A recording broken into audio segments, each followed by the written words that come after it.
is now in its 4th year. This is about improper influence. Some days they... Julia Gillard wants to move on, but her toppling of Kevin Rudd is proving hard to live down.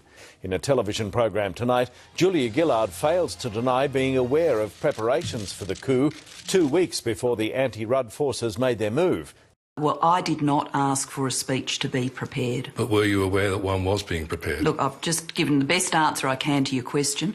My question was simply whether or not I heard your question and I've answered it. I must say, in my office, I wouldn't be aware of when a staff member began writing a speech. Well, I write my own speeches.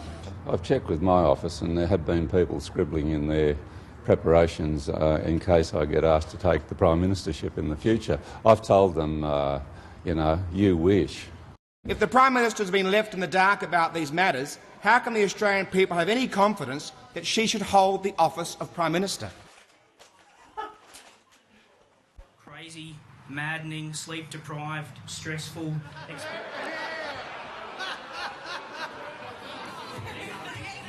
The Prime Minister is on the back foot once again this morning, largely due to her own comments last night on the ABC. I'm not someone who runs away from questions, and so I did agree to the Four Corners interview.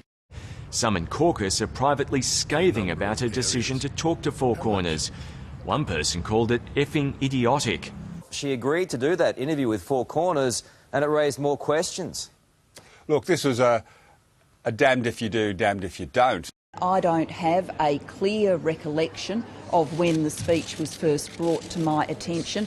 This is perfecting the non-denial denial. The Australian people were deeply unsettled by the unprecedented removal of the former Prime Minister, and they have been given no plausible explanation except naked, ruthless ambition. That the percentage of the Australian economy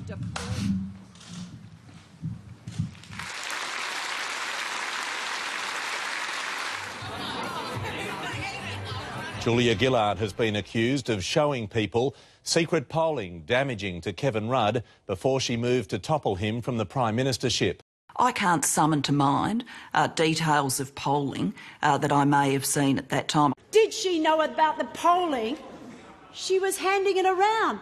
I didn't see the polling, I didn't touch the polling, I didn't read the polling. I've not met anybody who has said to me that she was showing the polling. I didn't hear about the polling, I wasn't part of that polling process.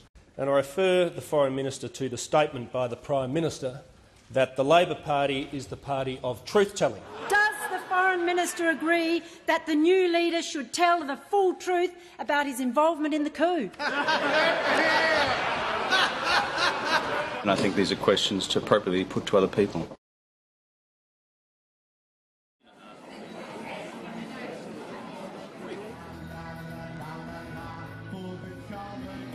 It is becoming obvious to all that the Prime Minister was up to her eyeballs in this coup.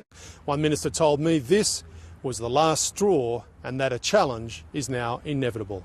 There is a death stench hanging over the Prime Minister of this nation. In the name of God, go. I have no medical training at all, but I think you know when somebody is near the end. Thanks, Guy. See ya, Andrew.